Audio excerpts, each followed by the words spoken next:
Hola chicos, no sé si me escuchan bien. Hola, ¿cómo va? Sí, Hola, se escucha. escucha. ¿Se me escucha bien?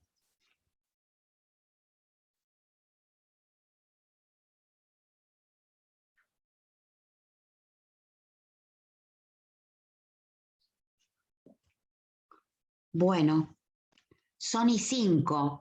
No sé si esperar 5 minutos más y arrancamos, ¿les parece bien? Sí. Bien estar que uno me conteste porque así nos organizamos un poco, ¿les parece bien? Dale, dale.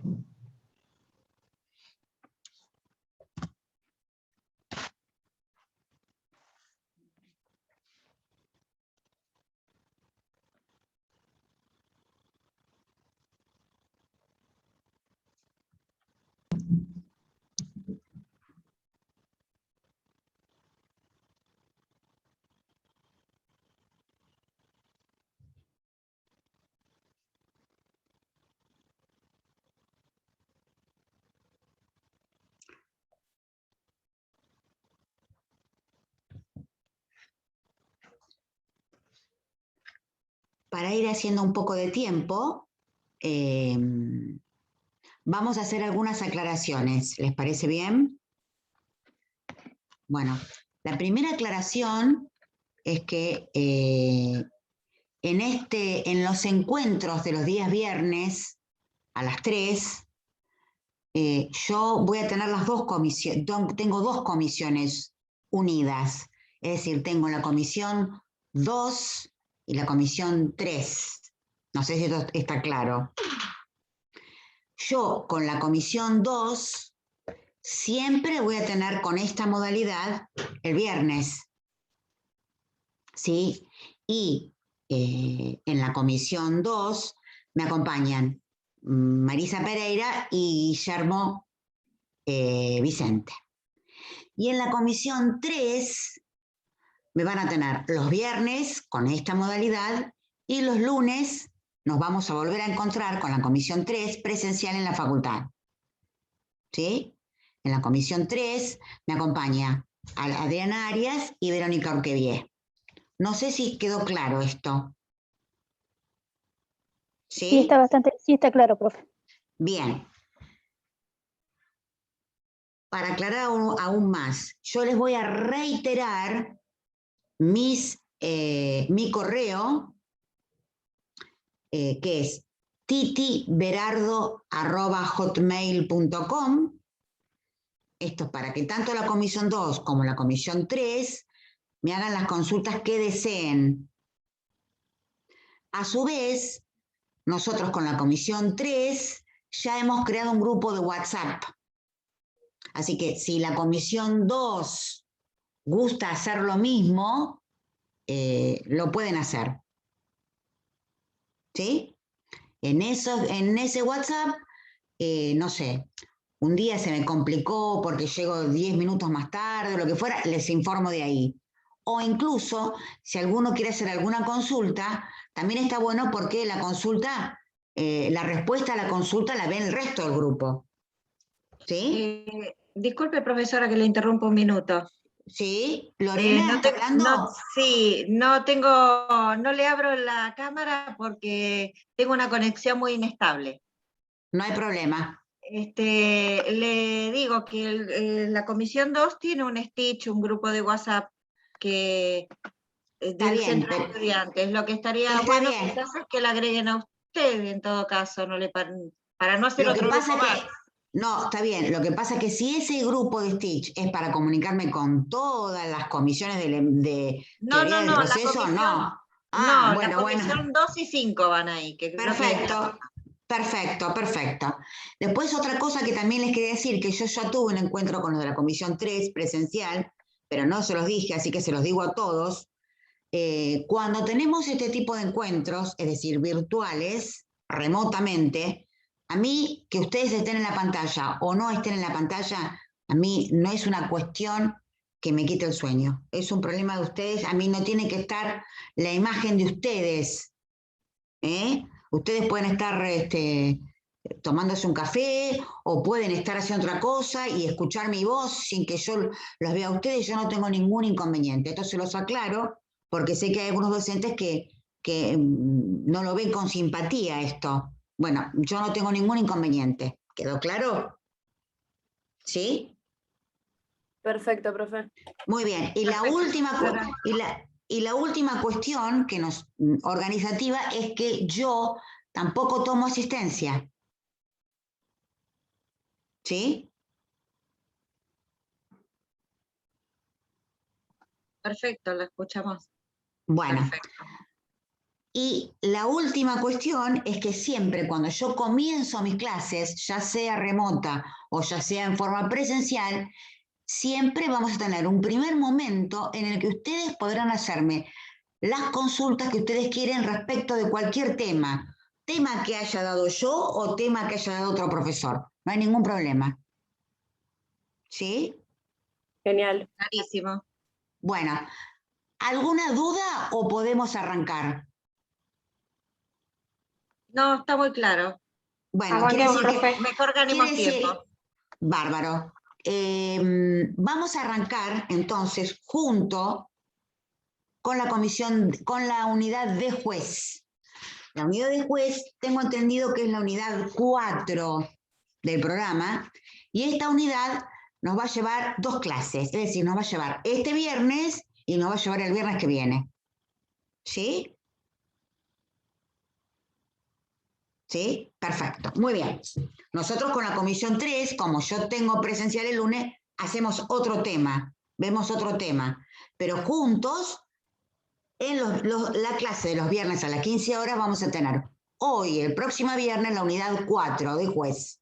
La vamos a agotar con 2 clases. ¿Sí? Espectacular. Muy profe. bien, muy bien. Arranquemos entonces. La unidad de juez es una unidad relativamente corta y es una unidad que trata respecto de uno de los sujetos del proceso. ¿Sí?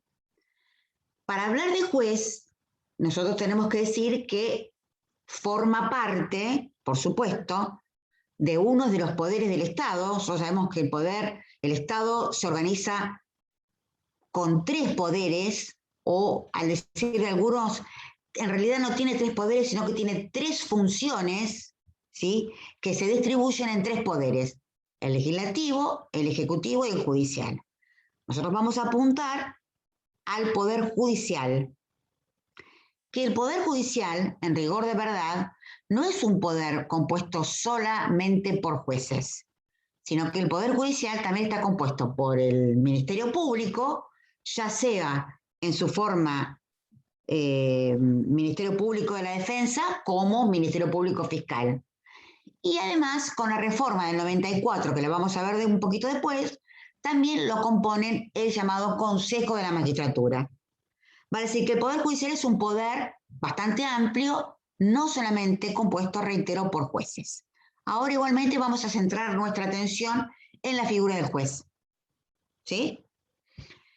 La figura del juez, ya sabemos que dentro de un proceso va a ser quien administre justicia, va a ser quien dirima los conflictos sometidos a su decisión, y va a ser también el garante, en términos generales, el garante de la Constitución, porque es una tarea muy importante que tiene el Poder Judicial, que es la de ser garante del cumplimiento de la Constitución, porque tiene dentro de sus poderes el control de la constitucionalidad de las leyes.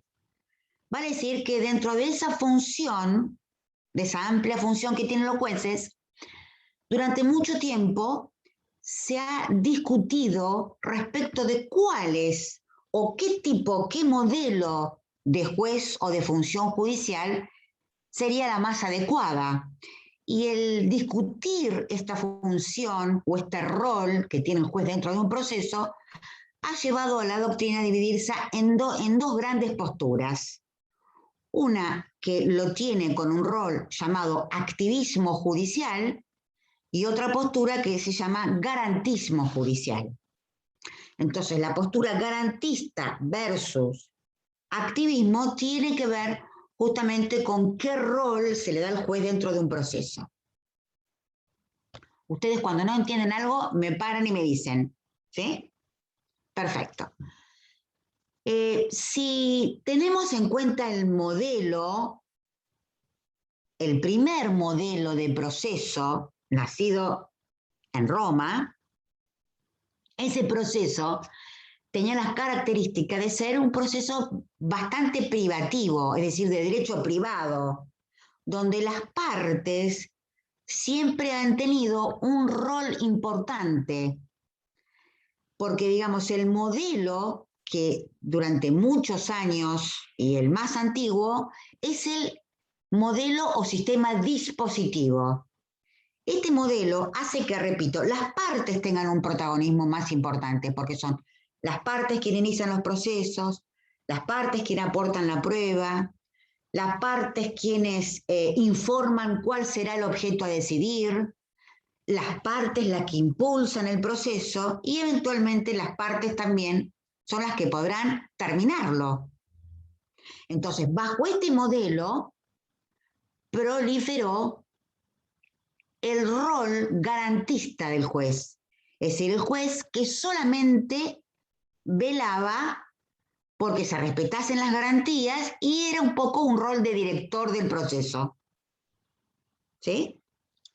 Luego, cuando el proceso va abandonando un poquitito esa neta influencia privatista y pasas a tener un rol un poco más público y pasan también a dirimirse en su seno derechos de corte pública, entonces ya el juez adquiere otro protagonismo y deja de ser un simple espectador para comenzar a tener un rol un poquito más protagónico, dándole lugar a esta nueva visión del juez como un juez activista. Activista, porque es un rol activo en el proceso, ¿eh? No es un rol simplemente de director, es un rol bien activo. Esta diferente visión acerca del rol del juez entre garantismo y activismo, ¿sí? También se relaciona con el tipo de verdad que se pretende obtener en un proceso. Ustedes saben que no existe una única verdad. Hay una verdad que puede ser la verdad procesal o la verdad de un proceso, y la otra verdad es la verdad material o la verdad de la realidad, que la verdad de la realidad no es siempre la verdad procesal o la de un proceso. ¿Esto se entiende? ¿Sí? Cuando lo que interesa es la verdad material, porque se piensa que el fin del proceso es la obtención de la verdad material, entonces el rol del juez se hace activo, digamos, porque en pos de obtener y de encontrar esa verdad real, el juez tiene amplios poderes, ¿sí? Mientras que si decimos no, en el proceso solamente tiene sentido la verdad procesal, es decir, la verdad que está en el expediente, entonces el rol del juez se limita a lo que las partes hacen y lo que las partes le aportan en pos de esa verdad del proceso. Entonces, independientemente de cuál es la función del juez, existen dos modelos en cuanto a sus poderes dentro de un proceso.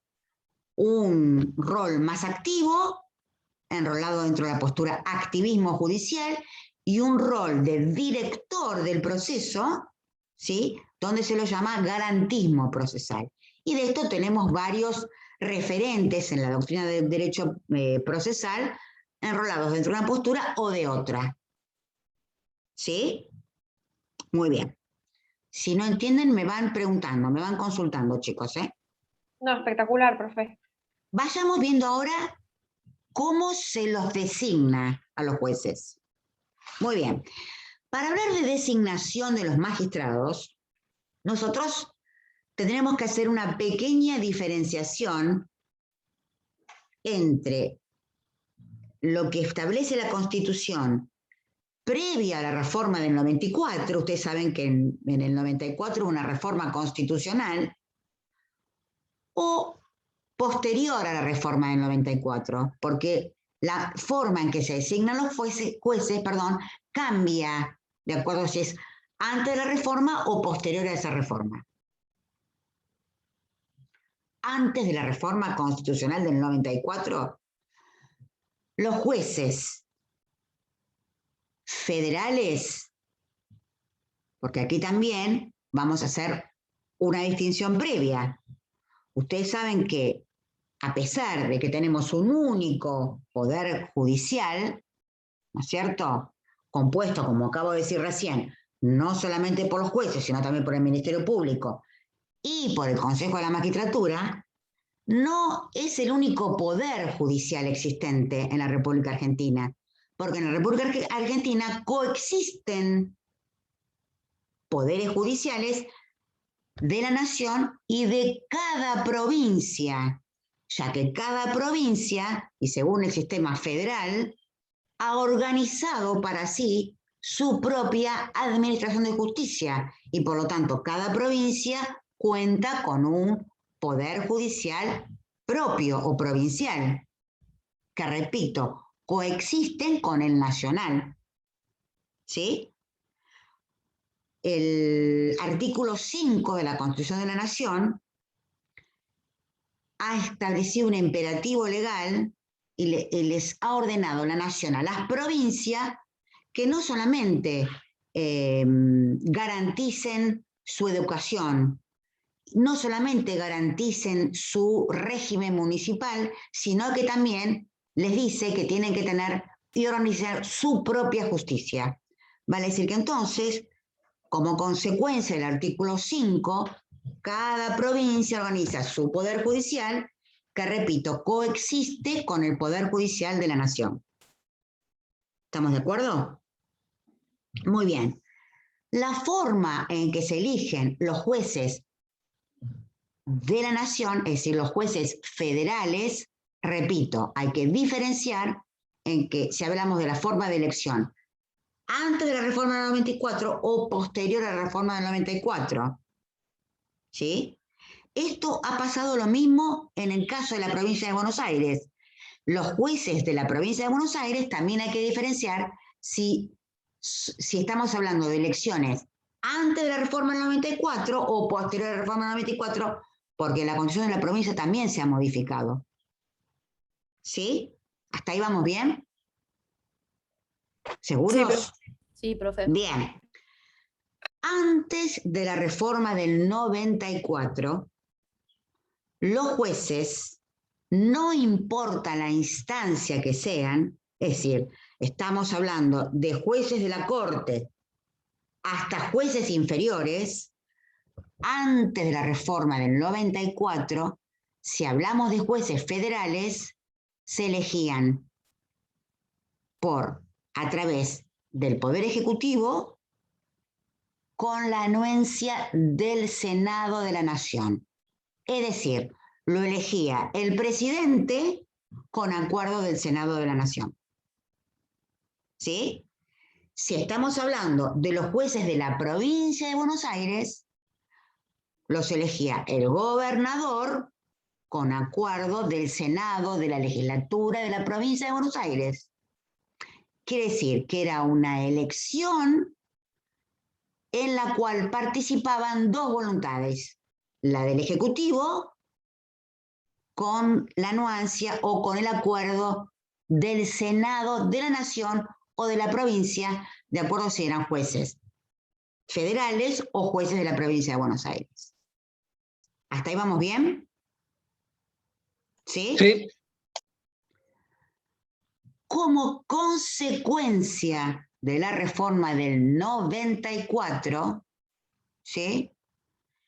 La reforma del 94 introduce en la elección un organismo más, ya que la reforma del 94 crea en el artículo 114 de la Constitución de la Nación el llamado Consejo de la Magistratura. ¿Sí? Entonces, el Consejo de la Magistratura, que es una creación de la reforma del 94, tiene una ley que reglamenta su ejercicio, que es la ley 24.937, que establece cómo está compuesto este organismo, ¿sí? Está compuesto por 19 miembros, que lo integran jueces, que lo integran abogados, que lo integran legisladores, y que está presidido por el presidente de la Corte Suprema de Justicia. Es un organismo que tiene varias funciones. Por ejemplo, administra los fondos que pertenecen al Poder Judicial. Por ejemplo, tiene funciones de superintendencia respecto al Poder Judicial. Por ejemplo, otorga licencias. Pero, en lo que aquí nos interesa, interviene en la selección y el nombramiento de los jueces. ¿Sí? ¿Y de qué manera interviene este nuevo organismo creado por la reforma del 94? Que crea, repito, tanto un Consejo de la Magistratura de la Nación como un Consejo de la Magistratura en la provincia. Cada orden tiene su consejo propio. ¿Sí? Los dos, tanto a nivel nacional como a nivel provincial, tienen las mismas funciones prácticamente e intervienen, repito, en lo que aquí interesa, en la selección de magistrados. ¿Cómo interviene? Muy bien. Tiene a su cargo producida una vacante en el Poder Judicial, tiene a su cargo el concurso que va a rendir el aspirante, tiene a su cargo la corrección de ese examen, tiene a su cargo la evaluación de los antecedentes que tiene ese aspirante, y una vez que realiza esto, confecciona, ¿sí? ¿Escucho? ¿Quién habla? Antonella. Antonella, te escucho. ¿Sí? ¿Cómo no? En cuanto a antecedentes, ¿a qué se refiere? Antecedentes académicos que tenga. Académicos, claro. Por ejemplo, no sé, si es docente, si es magíster, si es doctor, ¿no? También, una vez que realiza esto, confecciona una terna, o sea, confecciona una terna, un orden de mérito, ¿sí? Antes de la confección, también, perdonen, me salté, tiene una entrevista con el aspirante, ¿sí? Una vez que está evaluado todo eso, confecciona una terna. Esa terna la eleva al Poder Ejecutivo, ya sea de la Nación o de la provincia, de acuerdo si hablamos de jueces federales o jueces provinciales, y es aquí el Poder Ejecutivo, en la persona del presidente o en la persona del gobernador, quien de esa terna y no de otro lado debe seleccionar un postulante. Y una vez que el Ejecutivo selecciona al aspirante, ahí requiere, sí, la anuencia o la conformidad del Senado. Esta conformidad del Senado es en sesión pública. Y se requiere, sí, Blanca, Bianca, sí. No hay problema. Esto sería tanto para jueces federales como provinciales, ¿no? Exacto. Lo que sucede es que en un caso interviene el Consejo de la Magistratura de la Nación y en otro caso interviene el Consejo de la Magistratura de la provincia. En un caso intervendrá el presidente de la Nación y en otro caso intervendrá el gobernador.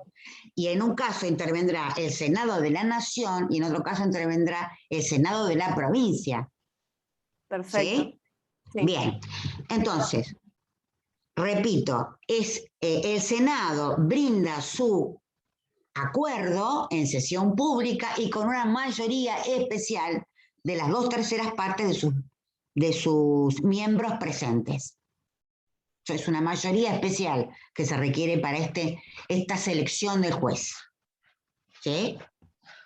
Doctora, Entonces, sí, ¿quién me está hablando? ¿Adán? Adán, sí. ¿Qué ocurre si el Senado no presta el acuerdo?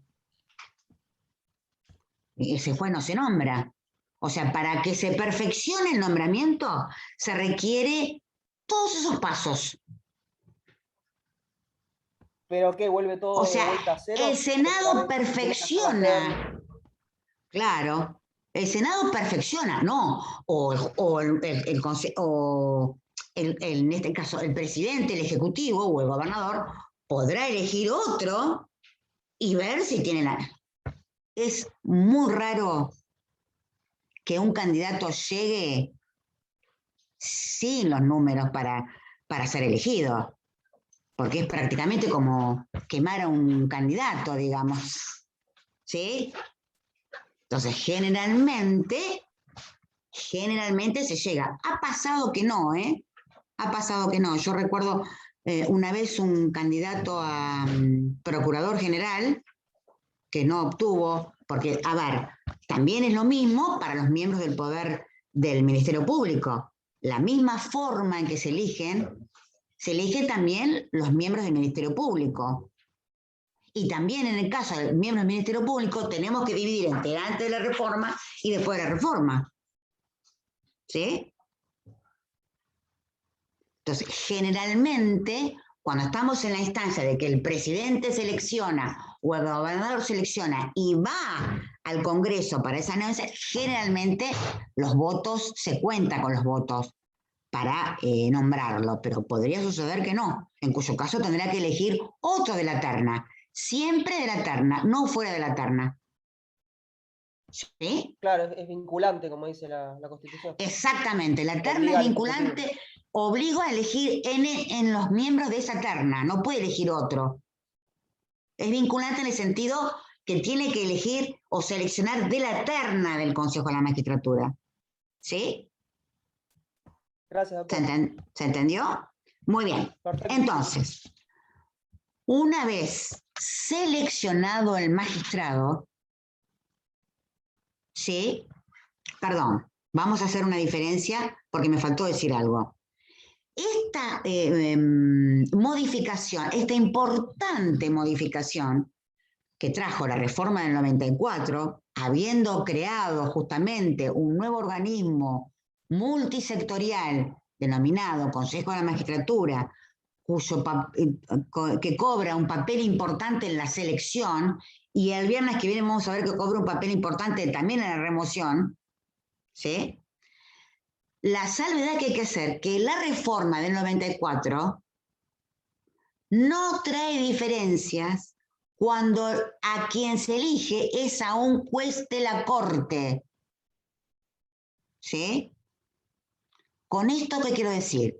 Que los jueces de la Corte Suprema de Justicia de la Nación, si hablamos de la justicia federal, o los jueces de la Suprema Corte de Justicia, si hablamos de la provincia de Buenos Aires, es decir, si hablamos del máximo tribunal a nivel nacional o del máximo tribunal a nivel provincia, esos jueces son elegidos de la misma manera que se eligieron siempre. Es decir, el Consejo de la Magistratura no interviene en la selección de jueces de la Corte o de jueces de la Suprema Corte. ¿Sí? Estos jueces de estos tribunales se los conoce también con nombre de ministros, los ministros de la Corte. ¿Sí? Estos jueces de los máximos tribunales de la nación o de la provincia se eligen de la forma clásica, es decir, los elige el presidente con acuerdo del Senado, si son los jueces de la Corte, o el gobernador con acuerdo del Senado de la provincia, si son los jueces del Tribunal Máximo de la provincia. ¿Se entendió? Quiere decir que la reforma del 94 solamente modificó el caso de elección de jueces inferiores, nunca de jueces de los más altos tribunales. ¿Se entendió? Sí, ¿Seguros? sí. Muy bien, bien. Una vez que son elegidos los jueces de cualquier instancia, de cualquier jerarquía, ¿sí? Los jueces pasan a tener o pasan a gozar de determinadas garantías. ¿Sí? Ustedes seguramente conocen algunas garantías de las que gozan los magistrados una vez que son elegidos y comienzan a ejercer sus funciones. Esas garantías, atención, están en el artículo 110 de la Constitución, porque son garantías que emanan de la Constitución. ¿Solamente lo tienen los jueces federales las garantías? No, también lo tienen los jueces de la provincia. ¿Sí? Muy bien. Son las mismas garantías, son las mismas garantías. ¿Y la tienen solamente los jueces? No, lo tienen también los miembros del Ministerio Público. ¿Sí? ¿Cuáles son esas garantías? La primera garantía es la garantía de inamovilidad. ¿Sí? La garantía de inamovilidad o garantía de estabilidad, como la llaman algunos otros, consiste en que los jueces permanecen en sus funciones o en sus cargos mientras dura su buena conducta. Con lo cual quiere decir que estos cargos son cargos vitalicios que solamente cesan. ¿Por qué motivos? Cuéntenme ustedes. Cuando ya no pueda hacer más. ¿Cómo? Por jubilación. Por jubilación, muerte. Por jubilación, muy bien, por muerte o por Mal- destitución. Claro. Destitución, incapacidad. Entonces, destitución, muerte o porque se jubila. ¿Sí? Y Con lo cuando cual, cumple es la 75 años, ¿Cómo? cuando cumple 75 años también. Por eso digo, cuando se jubila. Bien. ¿Sí? Entonces, cuando se jubila, cuando fallece o cuando es destituido. Con lo cual quiero decir que es un cargo vitalicio. ¿Sí? Y repito, la garantía consiste en que permanecen en sus cargos hasta que dure su buena conducta. ¿Sí? Primer gran garantía. La otra garantía que también está contenida en el artículo 110 es la garantía de que sus sueldos son irreductibles. Los haberes o las remuneraciones no pueden ser modificadas. No pueden ser modificadas para abajo, obviamente, ¿no? Porque no es que no aumentan. O sea, no pueden ser disminuidas, no pueden ser alteradas. ¿Sí? Por eso muchos dicen, y para poder sostener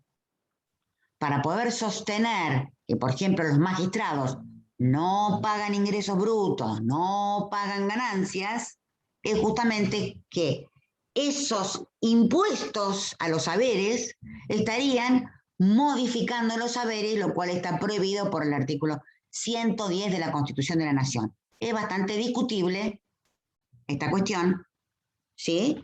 Pero, digamos, para los defensores de que no se apliquen esos impuestos a los sueldos de los magistrados, dicen, no, un momentito, está el artículo 110 que dice que los sueldos de los jueces son irreductibles. O sea, está la irreductibilidad de los haberes de los magistrados. Por lo tanto, hay un montón de impuestos a los cuales no están sometidos.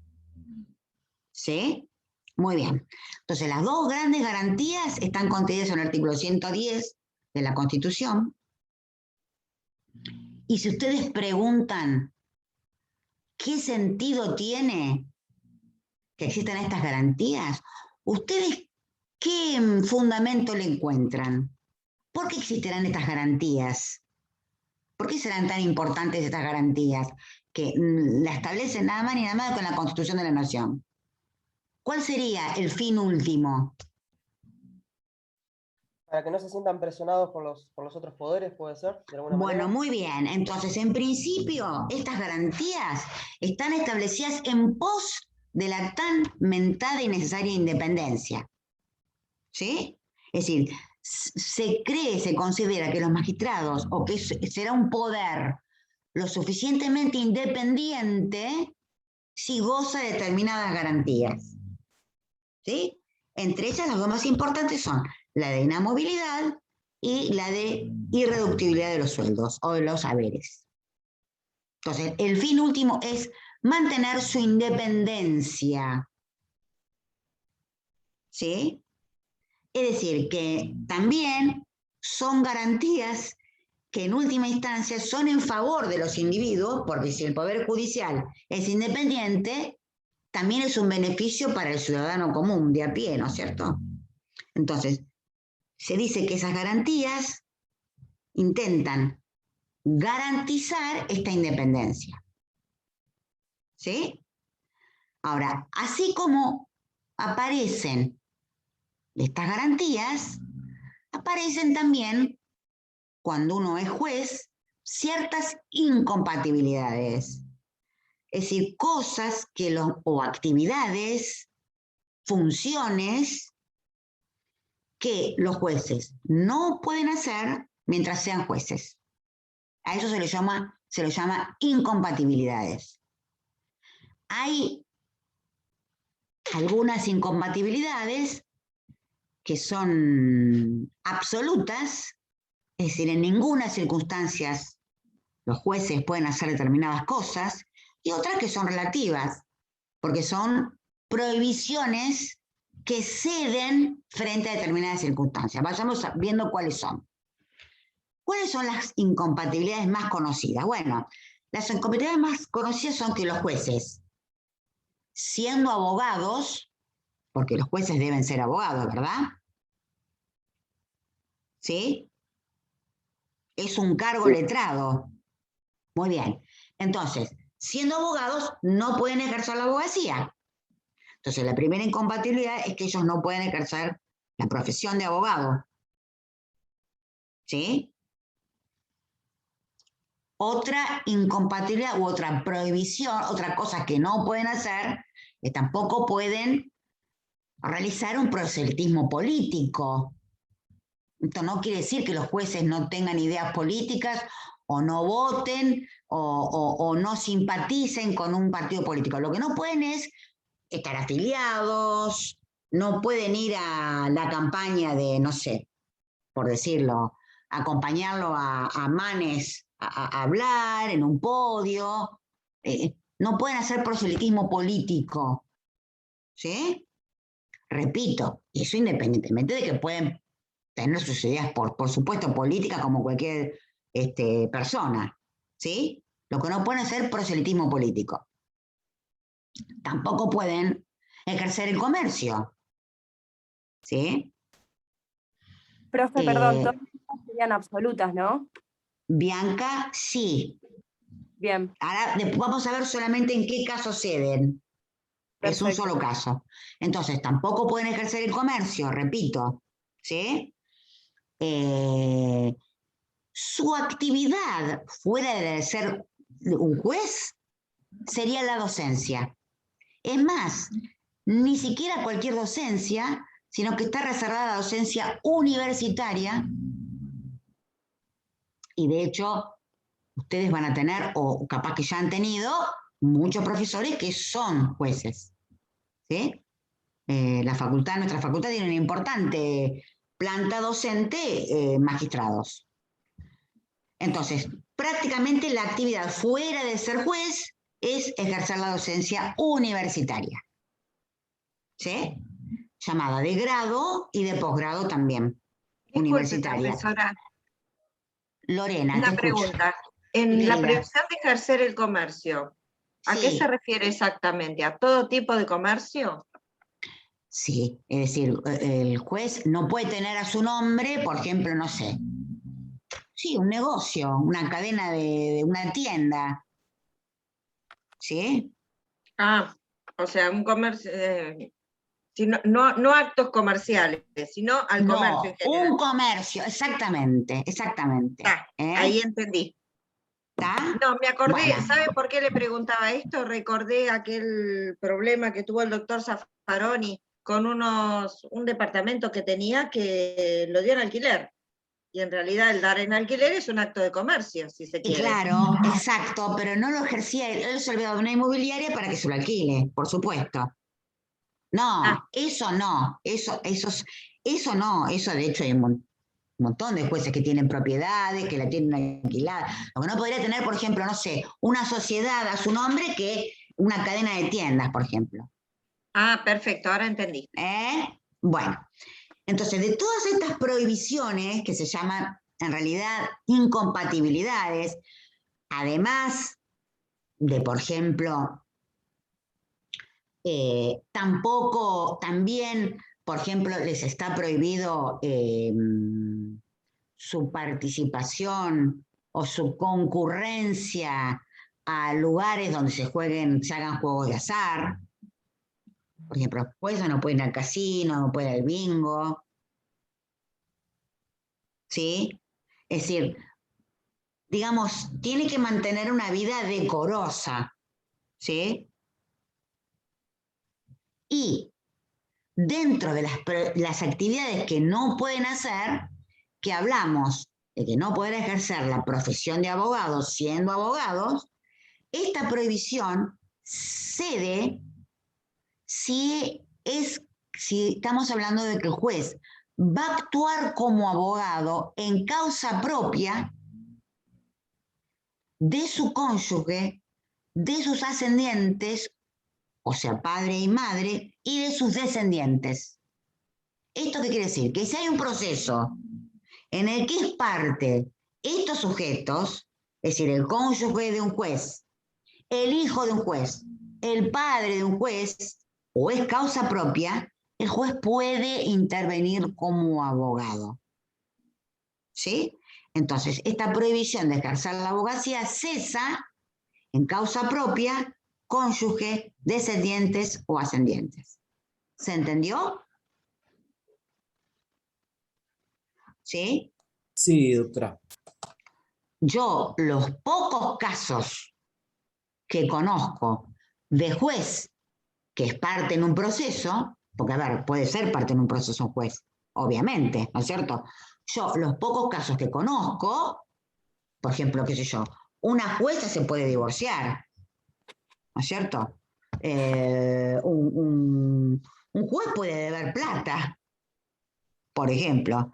Entonces, en los casos en que los jueces son partes, en forma personal, repito, o su cónyuge, o su descendiente, o su ascendiente, el juez puede actuar como abogado. Yo nunca vi que actúe como abogado, ¿eh? Yo siempre vi que fue a buscar a un abogado particular para que lo represente. Me acuerdo de aquel caso santafesino, aquel juez que apareció la hija muerta, no me puedo acordar el nombre ahora. Me parece que él fue juez porque estaba implicada la esposa, que la hija tenía No, algún la verdad que no es... retraso no es- madurativo, no me acuerdo, pero no me puedo acordar el apellido del juez. que lo No, destituyeron. no, pero el juez ese estaba implicado. Sí, no me puedo acordar el apellido, no me Yo sale me ahora. acuerdo, se llama Fraticelli. Fraticelli, sí. Se llama Freddy, pero eso es otra Pero- cosa, él estaba imputado. Sí, después sí, pero originalmente la que empezó imputada, después lo imputan a él. Al principio No, yo estaba la mujer imputada. eso tanto no me acuerdo, pero puede ser. Lo cierto Y es que terminan yo no imputándola a los dos y pierde el cargo, obviamente. sí, bueno, yo lo que sí no conozco casos en que los jueces, digamos, se representen ellos mismos. Generalmente se va a buscar un abogado. Yo haría exactamente lo mismo. Profe, una pregunta. ¿Quién está hablando? Lucas, ¿conviviente Lucas. también o solo cónyuge? No, conviviente. Conviviente. Hoy ya esa diferenciación casi existe, está en la letra, pero no en el espíritu de las normas. Claro. Con lo cual, por más que diga cónyuge, estamos hablando de cónyuge y de conviviente. ¿Sí? Bueno, entonces, tenemos primero, ya más o menos, yo igual voy a subirles algunas lecturas, pero más o menos tenemos idea de cuáles son los roles o las funciones o los modelos de actuación de un juez dentro de un proceso.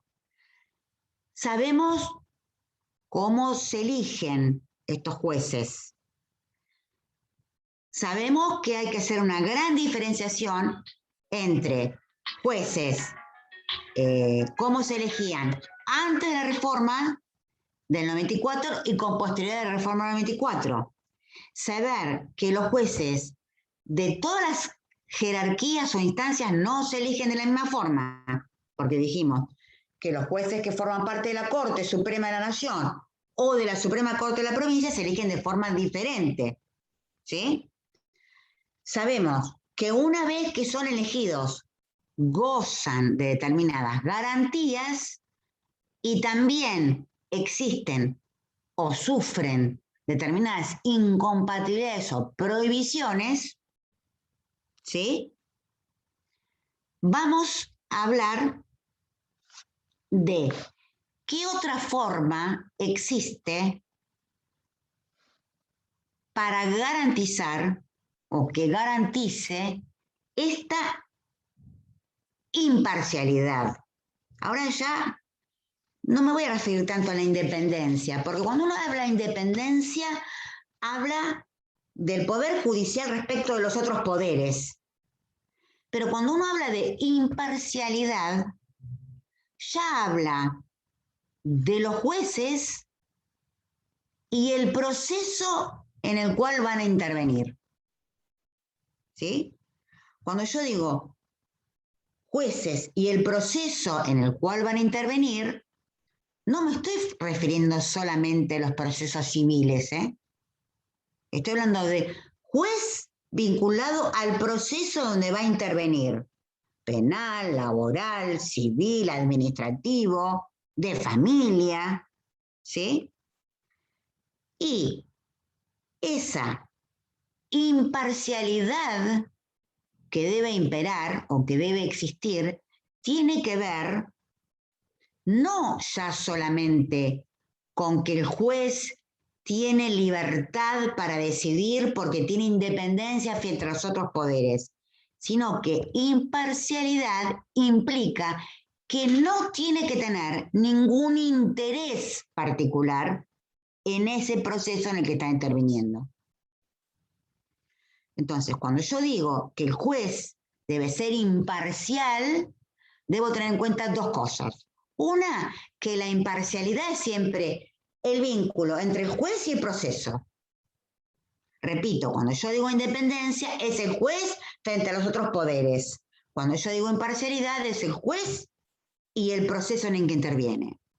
Y tiene que ver con que el juez no debe tener ningún interés particular en resolver o en las resueltas de ese proceso en el que está interviniendo.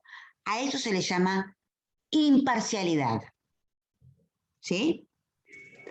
Por eso, doctora, se le dice el tercero imparcial. Justamente por eso se lo llama, en términos generales, el tercero imparcial en el proceso. Porque obviamente que los demás sujetos que intervienen en el proceso no son imparciales. Las partes no son imparciales, al contrario, son bien parciales porque tienen intereses en juego. ¿Sí? Es más, yo diría que, por ejemplo, el Ministerio Público, que es parte en el proceso penal, tampoco tiene que ser imparcial, tiene que ser parcial. Porque por lo que vela es digamos, por una condena, por una acusación. No es un sujeto imparcial. El único sujeto imparcial debe ser el juez. ¿Estamos de acuerdo? ¿Sí? Y tan importante es esta condición de la imparcialidad, tan fundamental es esta cuestión de la imparcialidad, lo era la independencia y ahora lo es más la imparcialidad prácticamente, que la ley ha creado institutos que resguardan esta imparcialidad. ¿Sí? que garantizan esta imparcialidad. ¿Estamos de acuerdo? Estos institutos son ejercidos o, los pueden ejercer, los pueden llevar a cabo, o las partes dentro de un proceso, cuando sospechan que puede haber una parcialidad, ¿no? Cuando sospechan que hay una amenaza de la imparcialidad, o también lo puede ejercer el propio juez. Entonces, son herramientas que tienen por finalidad garantizar la imparcialidad y que pueden ser ejercidas por las partes y pueden ser ejercidas por el propio juez. ¿Hasta ahí vamos bien? Sí, profe. Muy bien. Vamos a qué herramienta tienen las partes que les permitan velar por esta imparcialidad. La herramienta en la que cuentan las partes se llama recusación de los jueces. ¿Sí? Entonces, la recusación de los magistrados es una herramienta en pos o que garantiza la imparcialidad de los jueces, que es utilizada por las partes cuando se sospecha de la parcialidad de un juez, ¿sí? Y nosotros vamos a centrarnos en la recusación regulada por el Código Civil y Comercial, de procedimiento civil y comercial de la provincia, pero esto, bajo ningún punto de vista, quiere decir que no sea una herramienta que se pueda utilizar en otro tipo de procesos. Es decir, que se pueda utilizar en un proceso penal, que se pueda utilizar en un proceso laboral, que se pueda utilizar en un proceso de familia. ¿Sí? Porque imparcial deben ser los jueces en cualquier fuero. ¿En esto estamos de acuerdo? Pero vamos a centrarnos para un mejor entendimiento en la recusación que regula el artículo 14 del Código Procesal Civil y Comercial de la provincia de Buenos Aires. ¿Sí? A partir del 14 se empieza a regular la recusación. ¿Sí? Ahora, la particularidad que tiene en el fuero civil y comercial, ¿sí?, es que la recusación puede ser de dos maneras. Es decir, la recusación es dividida por el Código de Procedimiento Civil y Comercial de la provincia de Buenos Aires en dos tipos de recusaciones. ¿Sí? La recusación sin expresión de causa y la recusación con expresión de causa. ¿Sí? ¿Vamos bien hasta ahí? Sí, perfecto. Sí, profe. Ok. La recusación sin expresión de causa, como su nombre lo estaría indicando, ¿sí? Como su nombre lo estaría indicando, cuando la parte la ejerce, ¿sí?, no tiene obligación de indicar el motivo. ¿Sí? Es decir, es una herramienta que tienen las partes que permite apartar a un magistrado de una causa, que permite apartar a un magistrado de la causa sin tener que expresar el motivo por el cual lo hace. Profe, perdón, Bianca, ¿te escucho? ¿y cómo se justificaría entonces? No tengo que tener ninguna justificación. La justificación es que se me da la reverendísima gana. Esa es la justificación. Bien. ¿Sí? Claro, por ahí se da- La justificación es que no me gusta este juez. La justificación es que regula honorarios bajos. La justificación es que me parece un maleducado o una maleducada. La justificación es que no me cae bien. La Claro. justificación es que me saluda mal. Lo que quiera. No Va por tengo que algo más poner... subjetivo, va por algo más subjetivo que objetivo quizás. No, es subjetivo, es netamente subjetivo. ¿Eh? Uy, ¿hay una interferencia? Ay. de causa de la recusación dice que lo puede, o sea, que los jueces de primera instancia podrán ser recusados. Perdón. Vamos, porque hubo una interferencia antes y no te escuché que me estabas preguntando. Sí. No, que justamente como usted dice, el artículo 14, cuando habla de la recusación sin expresión de causa, dice que lo puede hacer en determinados momentos sin tener que justificar nada. Es que se llama sin expresión de causa. ¿Ya? O sea, yo lo hago porque se me canta. Sí. Lo digo así en términos vulgar para que me entiendan. Pero, digamos, no tengo que poner ningún motivo. Lo aparto porque tengo ganas. Bien, Doctora, esperen.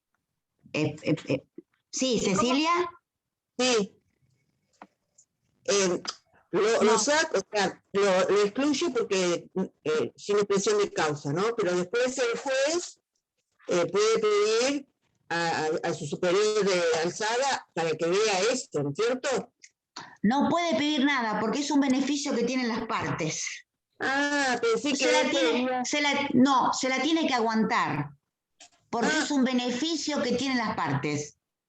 O sea, yo quiero recusar sin expresión de causa al juez del juzgado del juzgado 14 de Mar del Plata, lo recuso y no puede decir nada el juez.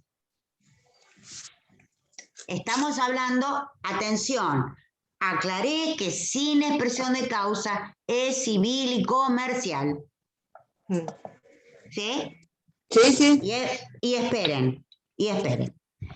Esto lo puede hacer el actor, que es quien promueve el juicio, en la demanda o en su primer presentación,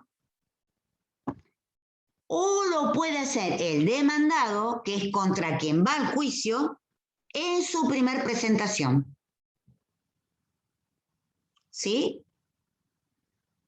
A ver, y si son muchos actores, o sea, si hay multiplicidad de sujetos que reúnen la calidad de actor, uno solo lo puede ejercer. Si hay multiplicidad de sujetos que reúnen la condición de demandado, uno solo lo puede ejercer. ¿Sí? Ese es un beneficio que puede ejercer una vez el actor, una vez el demandado, una sola vez en un mismo proceso, ojo, en un mismo proceso una sola vez, y si son muchos actores, uno solo, y si son muchos demandados, uno solo. ¿Sí? Profe, ¿esto en cualquier causa o se tiene que dar algún presupuesto? ¿Cómo en cualquier causa? En cualquier causa civil y comercial. Cualquier causa civil y comercial. Yo puedo ejercer la recusación sin expresión de causa, recusación que es limitada, ¿por qué? Porque puedo ejercerlo una sola vez en el proceso, la ejerce una sola vez el actor, una sola vez el demandado, y siempre es en la primera presentación. ¿Por qué? Porque tiene que ver con la competencia del magistrado. Tiene que ver con quién va a entender en la causa, en definitiva. Entonces, tiene que ser en los primeros momentos del proceso. ¿Sí? Yo no puedo recusar sin expresión de causa en la prueba. Profe, Tiene que ser en las primeras presentaciones. Escucho a Melanie. Melanie, perdón. Sí, o sea que si la utiliza una de las partes, la otra ya no la puede utilizar. No, sí que la puedo utilizar. La puedo utilizar una vez el actor y una vez el demandado. Lo que digo es que si varios sujetos son actores, solamente lo puede ejercer uno. Pero si la ejerce el actor, después la puede ejercer también el demandado. ¿Sí? Uno por parte. Gracias. Uno por parte. ¿Sí? Profe, Entonces, o sea que puede haber un juez, ¿cómo sería? ¿Recusado sería la palabra? es recusado, sí. Un juez recusado después lo recusa en la otra parte y luego viene el tercero a hacer el proceso. O sea, el actor lo puede recusar. Sí, Se sortea uno nuevo. sí, Lo recusa el demandado, sí. se sortea uno nuevo. Bien, ahí termina. Claro, ¿Sí? Ahora, se entiende. no pueden ser recusados sin expresión de causa. No pueden ser recusados sin expresión de causa los jueces de las cámaras, ni los jueces de la Suprema Corte, ni los jueces de la Corte Suprema de Justicia. Es decir, la recusación sin expresión de causa está reservada para los jueces de primera instancia. ¿Hasta ahí vamos bien? ¿Sí? Sí, sí, perfecto. Muy bien.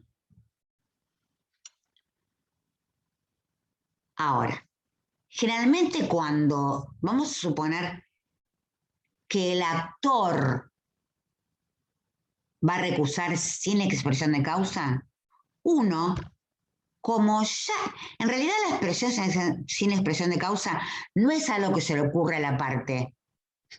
¿A quién se le ocurre? Al ¿Quién es abogado. el que tiene el problema es el abogado, exactamente, razón por la cual ese abogado cuando va a iniciar la demanda ya sabe a qué juez va a recusar sin expresión de causa, entonces lo pone en el escrito de demanda. Directamente pone, por motivos particulares, generalmente uno busca una linda frase para no herir susceptibilidades, ¿no? Pone, sin perjuicio de la, no sé, de lo buen magistrado que es el responsable del tribunal número tal, yo lo recuso sin expresión de causa. ¿Y qué evita con eso? Que le sorteen la causa en ese juzgado. No sé si está claro el ejemplo. Sí, sí, Sí, sí, se entendió. ¿Eh? Uno ya lo adelanta, porque el abogado es el que está en esos bollos. Entonces el abogado es el que ya al hacer la demanda y al introducirla en el sistema judicial, ya sabe que el juez no quiere que lo atienda. Entonces lo dice en su presentación y ya no se sortea allí. ¿Sí? ¿Le puedo hacer una consulta, doctora? ¿Cómo no, Cecilia? Es algo que a mí me pasó particularmente. El abogado hace recursar al juez, usted lo debe conocer, al juez Figueroa, que ya no está más, lo hizo recursar por insano. O sea que él sí puso causa. ¿Entiende? ¿Me escucha?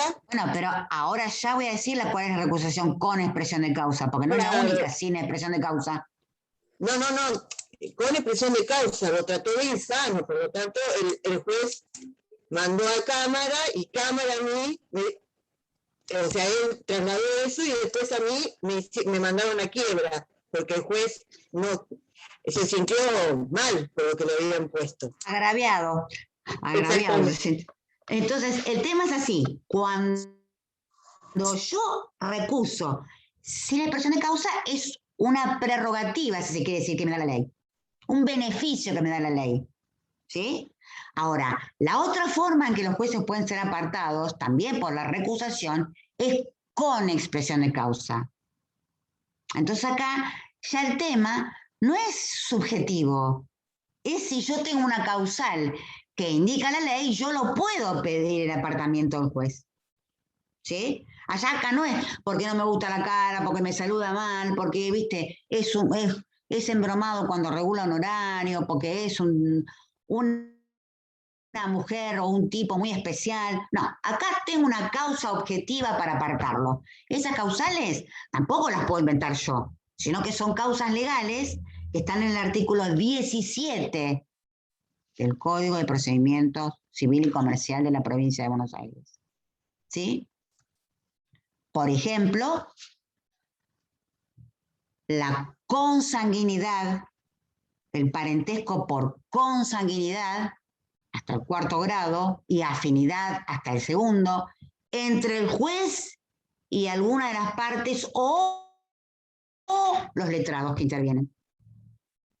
¿Sí?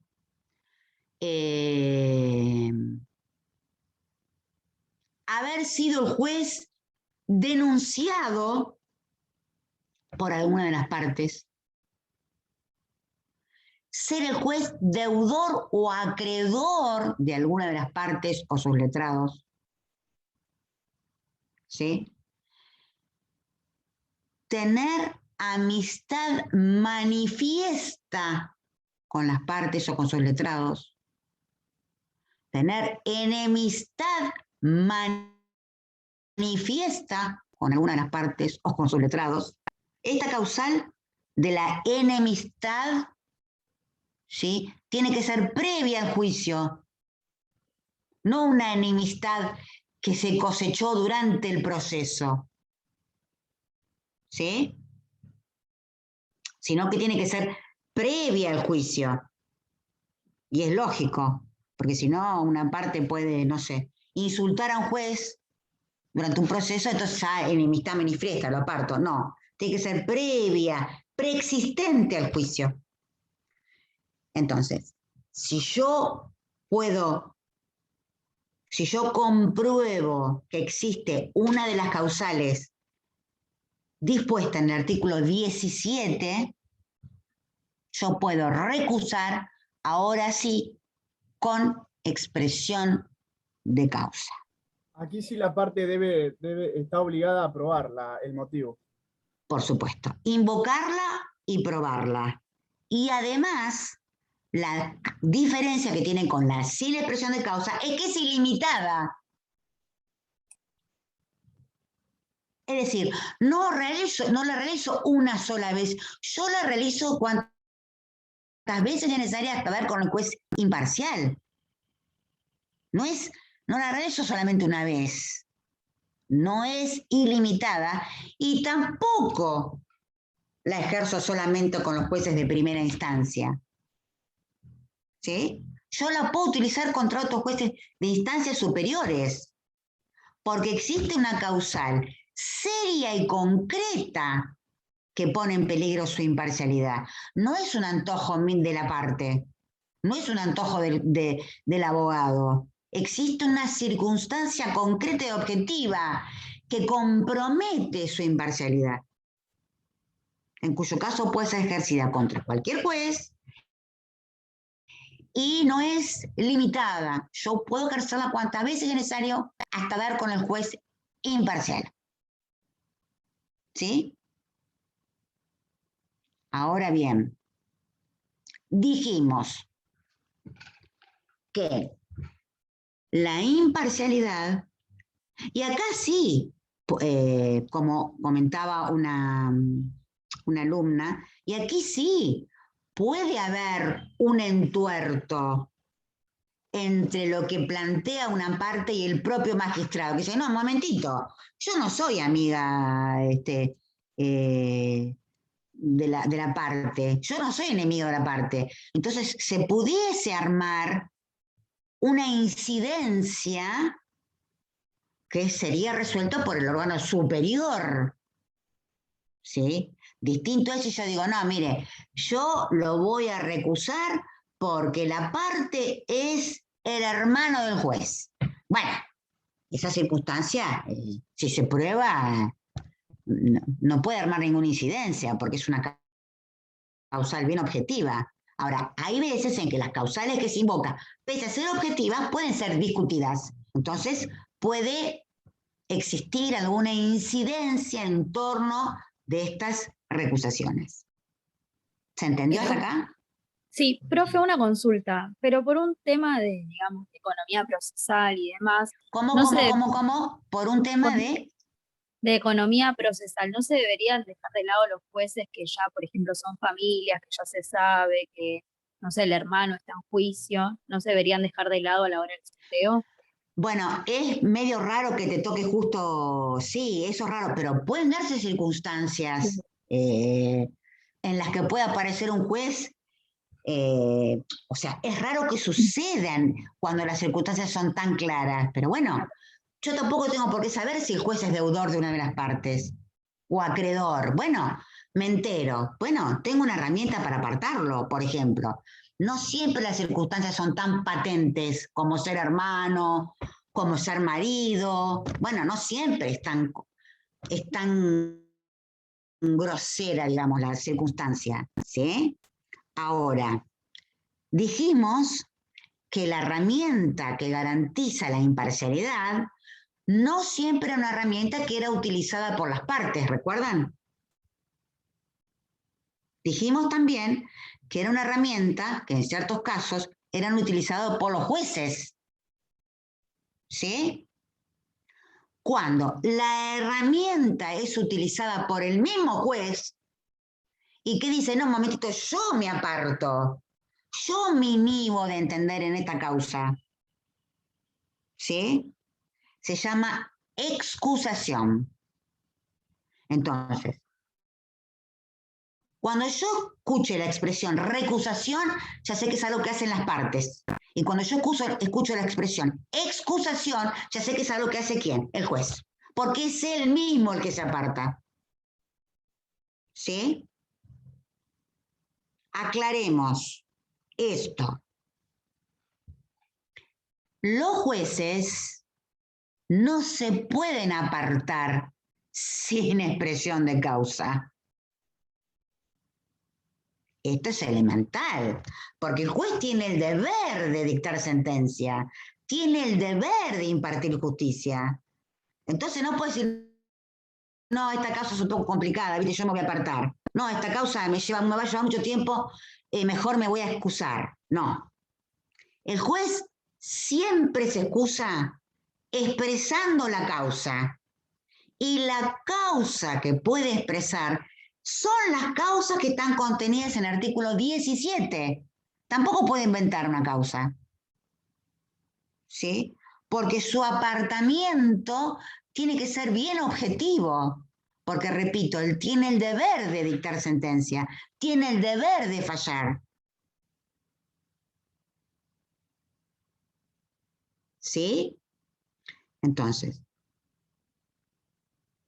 muy poquísimos casos han sucedido de jueces que se han apartado invocando cuestiones que no están en el 17. ¿Sí? Por ejemplo, si ustedes me apuran ahora, yo les puedo contar un caso, me lleva un minuto, el cual por supuesto con esto denota mi edad, pero bueno, no me queda mucha alternativa. Ustedes todos conocen que Monzón fue condenado por el homicidio de su señora, de su mujer, y es un hecho que ocurrió en la ciudad de Mar del Plata. Esto lo saben, ¿no? Sí, profe. Perfecto, muy bien. Cuando sucedió en aquel entonces, bueno, los jueces primeros que actuaron, los jueces penales que actuaron en las primeras momentos, en las primeras diligencias, hubo magistrados que se apartaron invocando que ellos eran